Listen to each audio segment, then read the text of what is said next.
तो बच्चों आज हम लोग जो है इस पे सीयूईटी के एग्ज़ाम के बारे में डिस्कशन करने वाले हैं। थोड़ा सा 5 मिनट जो है डिस्कशन करेंगे, फिर हम लोग जो है इस पे क्वेश्चंस देखेंगे। ठीक है, पहले जो भी बच्चे प्रिपरेशन में लगे हुए हैं उनको ये ध्यान देने की ज़रूरत है कि पेपर का जो सिलेबस, बार बार बच्चों ने जो बताया कि पेपर का सिलेबस क्या, अभी तक बच्चों में जो डाउट बना हुआ है, तो बच्चे को बार बार समझा दिया जा रहा है। पेपर का सिलेबस आप जो है मेन ऑफिशियल साइट पर जाओ, ठीक है, वहाँ भी चेक कर सकते हो। ठीक है, सेंटर से भी मिल सकता है आपको जो है सिलेबस। कोई दिक्कत है आपको जो है, कोई भी दिक्कत होता है व्हाट्सअप नंबर पे आप मैसेज करोगे, वहाँ भी आपको सिलेबस सेंड कर दिया जाएगा।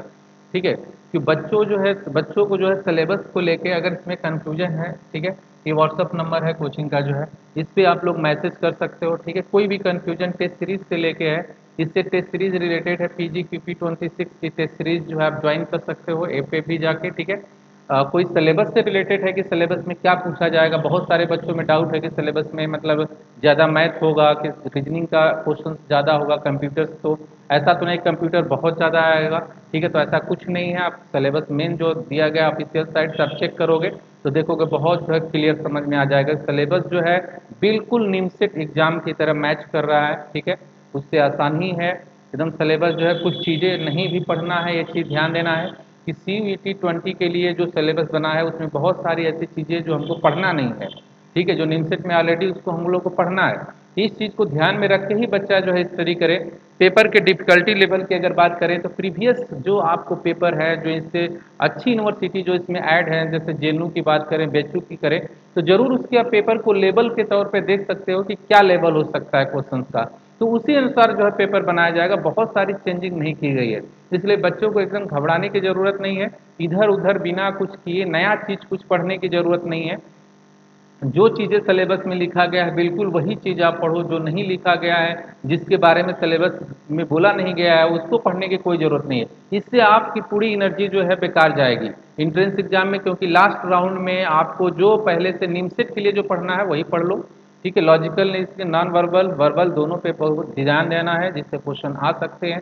और सिलेबस में भी है अच्छे से, जिसको हमने क्लास भी लिया है रेगुलर। ठीक है, तो बच्चे ध्यान देंगे। जिसको कोई भी डाउट हो सिलेबस से रिलेटेड, बच्चों बिल्कुल बच्चे जो है इस पे मैसेज कर सकते हैं। अगर हो सकता है कि कॉल ना रिसीव हो तो बच्चे ज़रूर इस पे मैसेज करें, हम लोग उसका रिप्लाई करेंगे। ठीक है, और इसमें ध्यान से देखने की जरूरत है। जो पेपर का जो यहाँ पे जो भी मैं एक एक क्वेश्चन डिस्कशन करा रहा हूँ, चाहे मैथ का होगा, रीजनिंग का होगा, कंप्यूटर के क्वेश्चन होंगे, जो भी डिस्कशन कराया जाएगा उसकी डिफिकल्टी लेवल को देख के ही कराया जाएगा।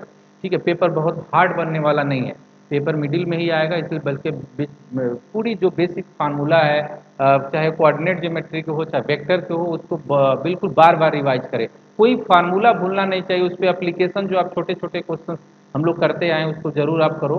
ठीक है, और तैयार हो जाओ एंट्रेंस एग्जाम के लिए। बहुत दिन नहीं बचा हुआ है, 35 डेज से 45 डेज और है एंट्रेंस एग्जाम, इससे ज़्यादा नहीं जा सकता। ठीक है, इसलिए आप बिल्कुल एकदम तैयार हो जाओ। दूसरा चीज़ है कि इसमें जो है बहुत सारे बच्चों ने एनआईटी में एडमिशन ले चुके हैं।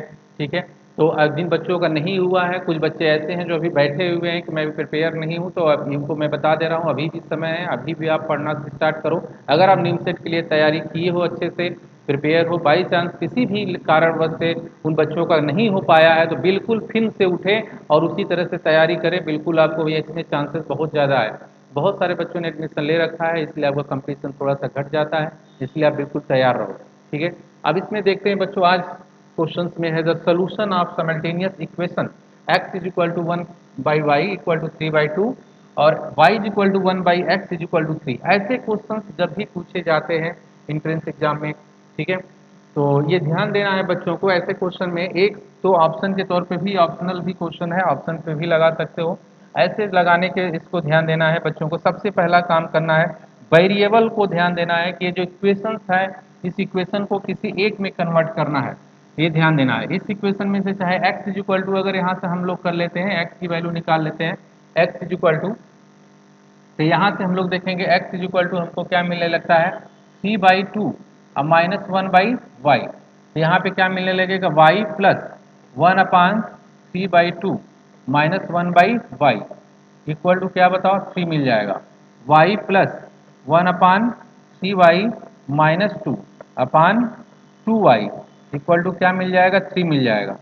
ठीक है, तो ये रिजल्ट हमको क्या मिलने लगा बच्चों, y plus 2/y minus, sorry 3y -2 equal to क्या मिल गया, 3। अब यहाँ से हम लोग देखेंगे 3y² minus 2y plus 2y equal to 9y minus 6। ठीक है, ये y से y क्या हो गया, कैंसिल हो गया। ये y² माइनस 3y अब प्लस 2 इक्वल टू क्या मिल गया, 0। अब यहाँ से बच्चों क्या करने लगेंगे, y² minus 2y minus y plus 2 equal to क्या, 0। यहाँ पे y minus 2 minus 1 y minus 2 equal to 0। तो y इक्वल टू 1 मिला और y इक्वल टू क्या मिलने लगा, 2 मिल गया। ये चीज़ें ध्यान देना, y की वैल्यू 1 आ गई, y की वैल्यू क्या आ गई, 2 आ गई। अब इसके बाद क्या करना है, y की वैल्यू जो है बच्चों 1 रखना है और अपना रिजल्ट पाना है। ठीक है, 1 रखेंगे हम लोग और रिजल्ट हम लोग को मिलेगा। अब इसमें y की वैल्यू, x की वैल्यू जो है यहाँ से हम लोग देख लेते हैं। इसमें आते हैं, x की वैल्यू रखते हैं हम लोग जो है, y की वैल्यू 1 रखते हैं। y की वैल्यू जैसे ही बच्चे 1 रखेंगे तो 1 plus 1 by X is equal to कितना मिले लगेगा, 3। ठीक है, तो 1 by X is equal to कितना मिला, 2। एक्स इज इक्वल टू कितना मिला, 1 बाई 2।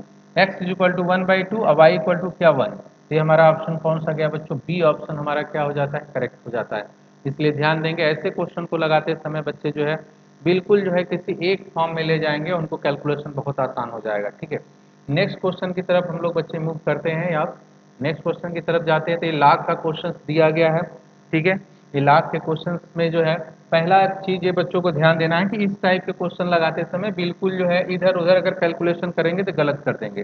ठीक है, कई बच्चे यहाँ log m माइनस एन लगाने लगेंगे जो बिल्कुल गलत हो जाएगा, उनको ज़्यादा टाइम टेकिंग लगेगा। ऐसे क्वेश्चन को लगाते समय सबसे पहला दिमाग में बच्चों दिमाग में रख लो कि मुझे पहला कंसेप्ट ऐसे क्वेश्चन में क्या करना है। पहला ये चीज ध्यान देना है, यहाँ पे जो पावर है इसके ऊपर ले जाना है, यहाँ जो आगे 5 है इसके ऊपर पावर में ले जाना है, ये जो 3 है इसके ऊपर ले जाना है।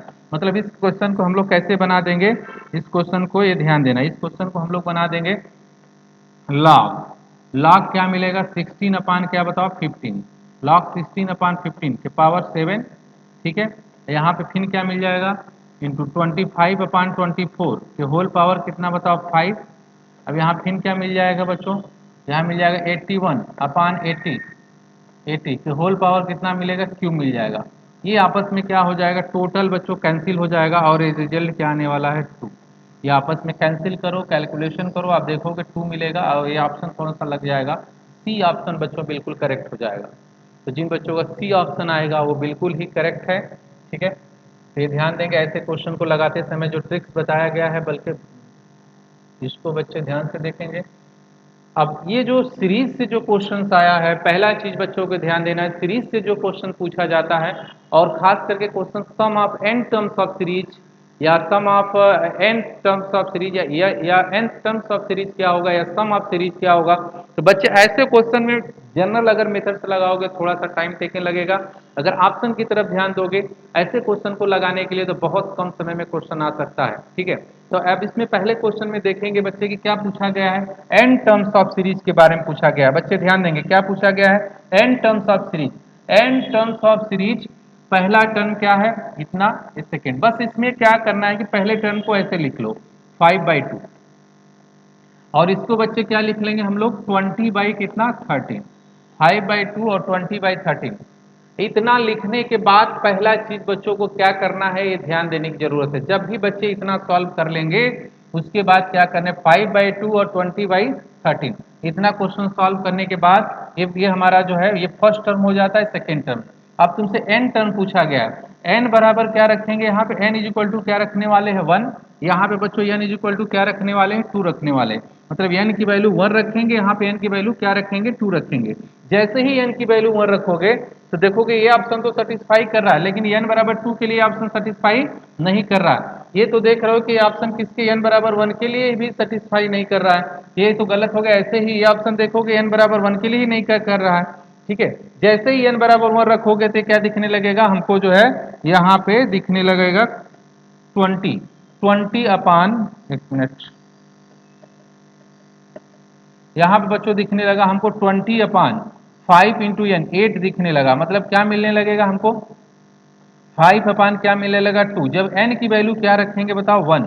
जब n की वैल्यू 1 रखेंगे तो 5/2, जब n की वैल्यू क्या रखेंगे बच्चों 2 रखने लगेंगे तो रिजल्ट हमको क्या मिलने लगेगा 20, 20 अपान कितना 10 प्लस कितना 3, कितना मिला 20 अपान कितना मिलने लगा 13 मिलने लगा। ठीक है, तो मतलब डी ऑप्शन हमारा क्या हो जाएगा करेक्ट। तो जिन बच्चों ने डी ऑप्शन लगाएगा वो क्या हो जाएगा रिजल्ट, उन बच्चों का करेक्ट आ जाएगा। ये ध्यान देंगे ऐसे टाइप के क्वेश्चन को लगाते समय बच्चे।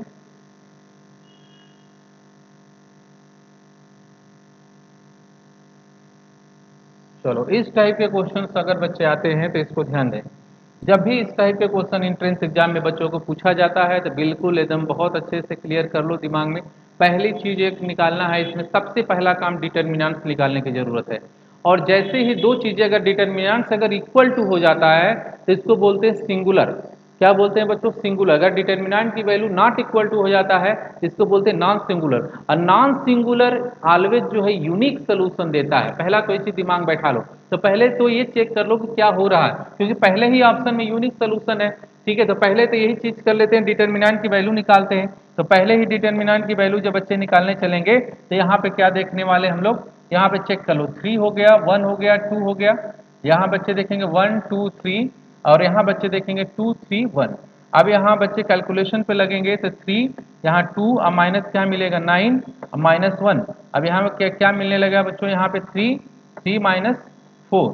ठीक है, अब प्लस 1 यहाँ पे क्या मिलने लगेगा, यहाँ पे 3 और माइनस 4। अब यहाँ रिजल्ट देखोगे क्या मिलेगा 3 माइनस यहाँ पे 9 -21, -21 +1 +1। अब यहाँ पे बच्चों जो है कहीं मिस्टेक हुआ, 3 लास्ट लास्ट वाला में यहाँ पे क्या है 2 2 2 और 3 -4, तो यहाँ पे क्या मिलने लगेगा -2 मिलेगा। और यहाँ पे कहीं मिस्टेक हुआ, एक मिनट रुक जाओ, 3 1 2 1 2 3 2 3 1। ठीक है, तो कैलकुलेशन करेंगे 3 हम लोग का आ जाएगा 2 -9 -1। और यहाँ बच्चों अगर हम लोग करते हैं कैलकुलेशन 1 को लेते हैं तो 1, और सॉरी एक मिनट यहाँ पे 1 बना लो, यहाँ 1 बनाओ, 1 1 और -6 यहाँ पे होगा, यहीं पे थोड़ा सा मिस्टेक हो गया, 1 -6 ये, इसके बच्चे इसको हटा देंगे। तो यहाँ बच्चों बना लो 1 -6। तो फिर इसको जब कैलकुलेशन हम लोग करने जाएंगे फिर हो जाएगा 2, और यहाँ पे 3 -4, ये तो सही है। ठीक है, अब यहाँ से हम लोग देखेंगे तो हम लोग को रिजल्ट क्या आने लगेगा 1 1 -6। ठीक है, तो 1 -6 देखेंगे तो ये आ जाएगा -21, -21 आ गया। यहाँ से हमको जो है क्वेश्चन मिल गया माइनस माइनस माइनस +1 -5 +5 +5 मिलेगा, और यहाँ से +5 मिलेगा, और यहाँ से बच्चों क्या मिल जाएगा हम लोग को, फिर जो है यहाँ से अगर हम लोग कैलकुलेशन करेंगे तो -2 मिल जाएगा, और -2 मिल गया। तो अब देखेंगे यहाँ पे कितना मिलेगा -23। अब यहाँ बच्चों -23 आ गया, तो -23 अब प्लस कितना 5, +5, इसमें माइनस कर देंगे बच्चे, क्या मिलने लगेगा -18। -18 आ गया, मतलब इसकी वैल्यू जो है -18 आ गया, मतलब नॉट इक्वल टू क्या बताओ 0। अब जब नॉट इक्वल टू 0 होता है तो ऑलवेज क्या मिलता है यूनिक सोल्यूशन, ऑलवेज क्या मिलता है यूनिक सोल्यूशन। इसका मतलब बच्चों फर्स्ट ऑप्शन हमारा क्या हो जाएगा करेक्ट हो जाएगा, फर्स्ट ऑप्शन क्या हो जाएगा करेक्ट हो जाएगा। ठीक है, तो ये बच्चे ध्यान देंगे, बहुत ही अच्छे क्वेश्चन थे जो इंपॉर्टेंट है, ऐसे ही क्वेश्चन हम लेके आएंगे। बिल्कुल बच्चे जो है इसको क्वेश्चन को ध्यान से देखते जाएंगे, उनको कुछ न कुछ जो है ऐसे क्वेश्चन से बहुत सारे प्रैक्टिस उनको मिलेंगे, ऐसे ही एग्जाम में उनको एक आइडियाज मिलेगी ऐसे क्वेश्चन से, क्योंकि ऐसे क्वेश्चन रखे गए हैं तो अगर इस टाइप के क्वेश्चन आप सॉल्व करते हो तो जरूर आपको एग्जाम में हेल्प मिलेगा। ठीक है, आज बच्चों इतना ही रहेगा, थैंक यू।